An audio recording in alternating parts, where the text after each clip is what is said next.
It is a Tuesday evening in 1982, in a corner of upstate New York that the rest of the world has largely forgotten. Inside a gym that smells of stale sweat, ancient leather, and the sweet, heavy scent of cheap cigars, a man named Cus D'Amato is holding court. This isn't just any gym. It's a laboratory for the construction of human weapons. The air is thick, humid enough to stick to your skin, and vibrates with the rhythmic, hypnotic thud of heavy bags being punished by men who have nowhere else to go. Cus sits in a worn wooden chair, his back straight, his eyes narrow and skeptical. He is the architect of fear, the man currently molding a teenage Mike Tyson into a force of nature that will soon terrify the planet. To Cus, boxing is the only absolute truth. It is a world of leverage, geometry, and psychological warfare. Everything else is just theater. He has spent 50 years watching men hit each other, and he believes he has seen every trick, every feint, and every lie a human body can tell. But in the next few minutes, a grainy 60mm film is about to dismantle everything he thinks he knows about the limits of human reaction. There is a 15-second window in that film that will change the way the greatest trainer in history looks at the soul of a fighter. The room is crowded with hungry young boxers, their faces glistening under the flickering fluorescent lights. They lean against the ring ropes, skipping ropes draped over their shoulders like heavy chains. Someone has brought a film reel, claiming it contains footage of Bruce Lee that defies logic. To the men in this room, Bruce Lee is a dancer. He is a Hollywood creation, a man of choreography and grease paint. Cus is vocal about his disdain, his voice a dry rasp that carries easily over the sound of the training. He tells his pupils that what they do here is reality, while what happens in Hong Kong cinema is just a well-timed dance. But as the projector hums to life, casting a jittery pale light against a white-painted brick wall, the room begins to change. The chatter doesn't die down immediately. There are snickers and dismissive remarks, fueled by the confidence of their mentor. On the screen, Bruce Lee isn't throwing a punch yet. He is simply standing there in a sparring session, facing an opponent who looks twice his size. To the uninitiated, he looks vulnerable. To Cus, he looks like an actor waiting for his cue. Then, Bruce does something that makes the air in the room feel suddenly thin. It isn't a kick or a strike. It's a movement of the eyes, a lateral flick so fast, so precise, that it shouldn't be physically possible for a human being to process information at that speed. It is a micro-adjustment that tracks a strike before the opponent's muscles have even begun to fire. Cus stops talking. The cigar in his hand, halfway to his mouth, stays frozen in midair. The smoke curls upward, unbothered, as the master of boxing leans forward, his eyes locked onto the flickering wall.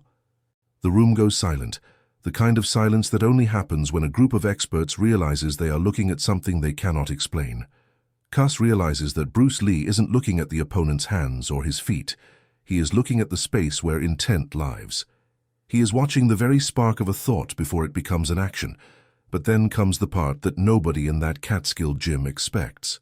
The film slows down, frame by agonizing frame, and Cus pushes his chair forward until his nose is inches from the light.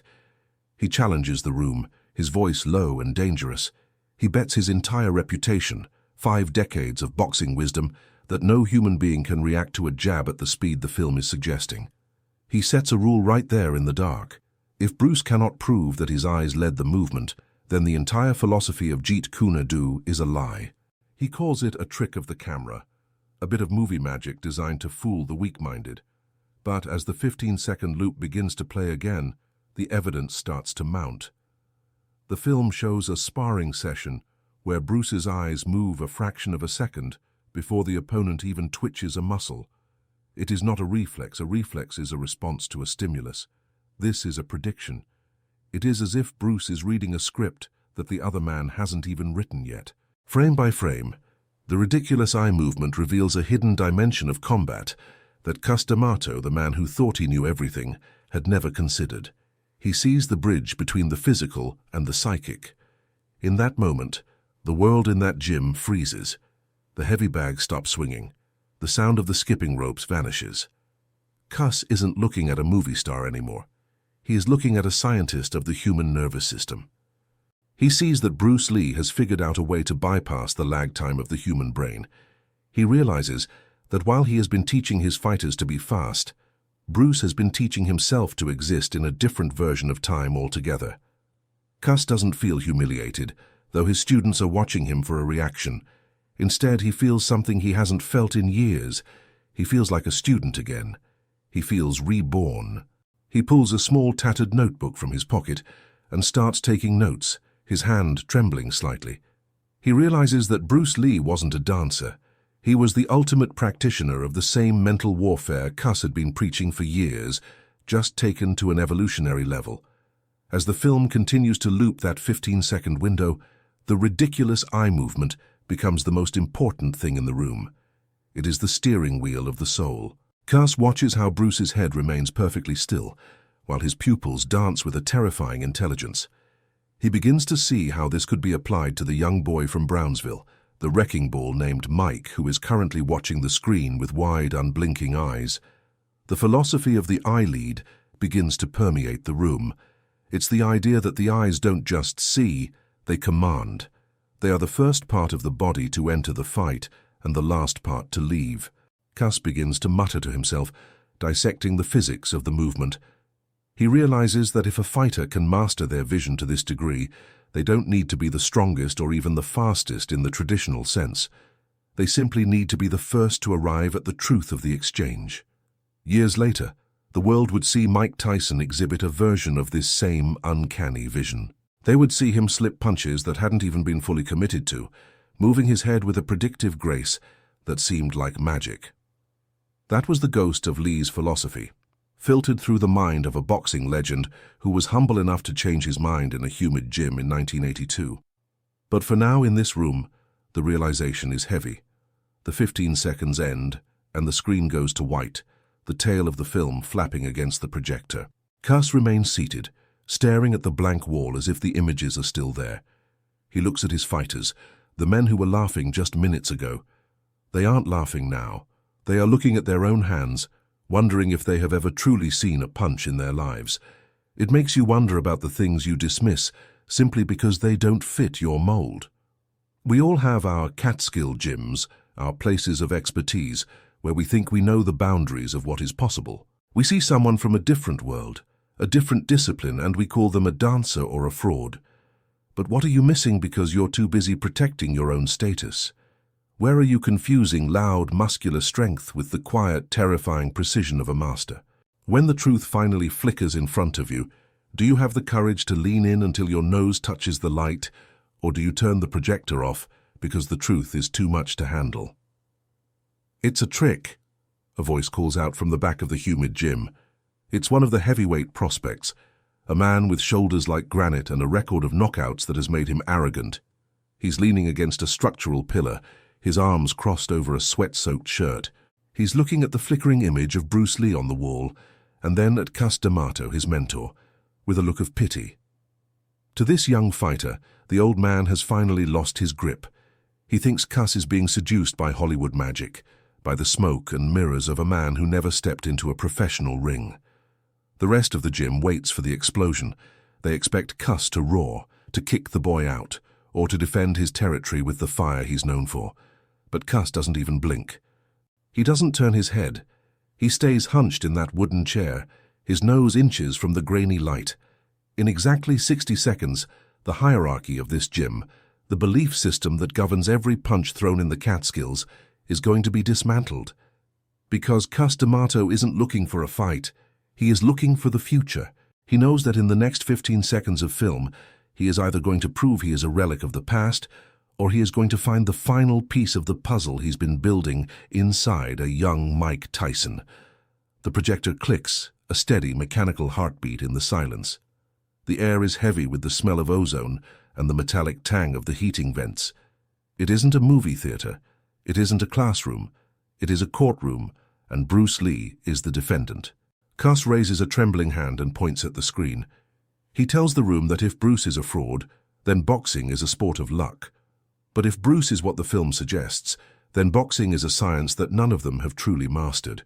He makes a bet with the entire room. If anyone can show him a single frame where Bruce's hand moves before his eyes, he'll burn the film and never mention the name Lee again. The 15 seconds begin. It is a clip of Bruce sparring with a high-level karate champion. The opponent is fast, a blur of white GI and controlled aggression. He launches a jab, a strike meant to be invisible. In a normal world, the response should be a parry or a slip that happens as the glove nears the face. But that's not what happens on the white-painted brick wall. Cuss freezes the frame. Then he moves it forward by one single click. Bruce's eyes flick to the left. Just a fraction. It's a lateral micro-movement, a tracking shot of the soul. The opponent's hand hasn't even left his hip. The shoulder hasn't rotated. The weight hasn't shifted. But Bruce's eyes have already arrived at the destination of the punch. Cuss moves the film another frame. Bruce's head begins to tilt, not in reaction to the glove, but in anticipation of the space the glove will occupy. It is a ridiculous movement because it defies the laws of stimulus and response. It is the eye lead. The room is paralyzed. The skeptical heavyweight in the back has gone quiet, his arms no longer crossed. He's leaning forward now, his mouth slightly open. He realizes that Bruce Lee isn't reacting to the punch. He is reacting to the intention of the punch. He is seeing the tell before the tell even exists. Cuss stands up, his shadow looming large against the wall, merging with the image of the dragon. He turns to the young Mike Tyson, who has been standing in the corner like a coiled spring. He tells Mike that this is the secret. It's not about being the strongest, it's not about being the fastest. It's about being the first to see the truth.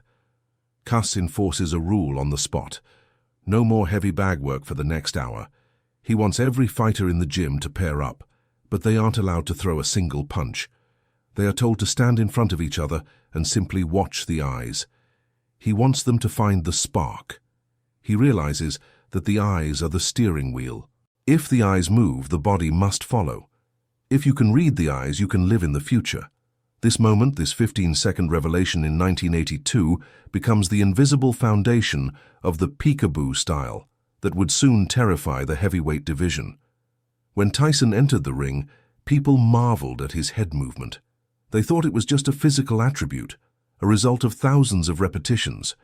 But what they didn't see was the training that started with that film. They didn't see the hours spent learning to track the intent of an opponent. Tyson wasn't just slipping punches. He was slipping thoughts. He was using the same ridiculous eye lead that Bruce Lee had perfected on the other side of the world. Weeks after that evening, the gym had changed. The atmosphere was no longer just about brute force. It had become a laboratory of vision. Cuss had stopped being the man who just taught you how to hit. He became the man who taught you how to see. He realized that Bruce Lee wasn't a threat to the tradition of boxing.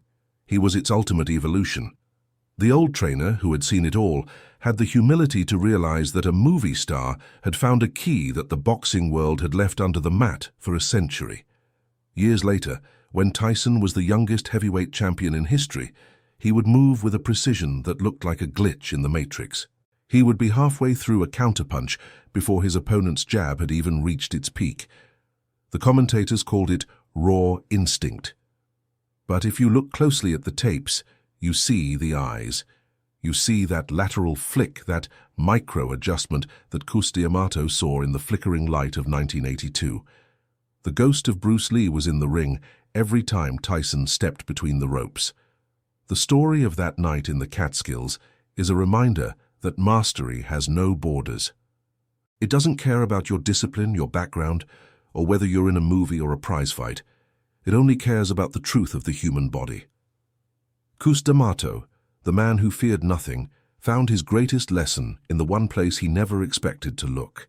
He didn't let his ego blind him to the genius of someone who didn't fit his mold. He chose to learn when he could have chosen to stay comfortable in his own legend.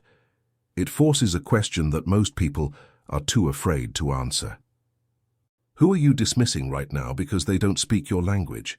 Who are you calling a dancer because their strength is quieter than yours? We spend our lives building gyms of our own certainties, surrounding ourselves with people who agree with our methods. We laugh at the ridiculous because it threatens our status, but the real power, the kind that changes legacies, belongs to the ones who can look at a 15-second window and admit they were wrong. When you finally see the truth, do you have the courage to rewrite your own script? Or will you keep throwing punches at a ghost while the master has already moved to the space where you're about to be? Strength is common. Speed is a gift. But vision, the ability to see the intent before the action, is a choice. And that choice starts the moment you stop looking at the hands and start looking at the soul. Where are you looking? And more importantly, what are you refusing to see?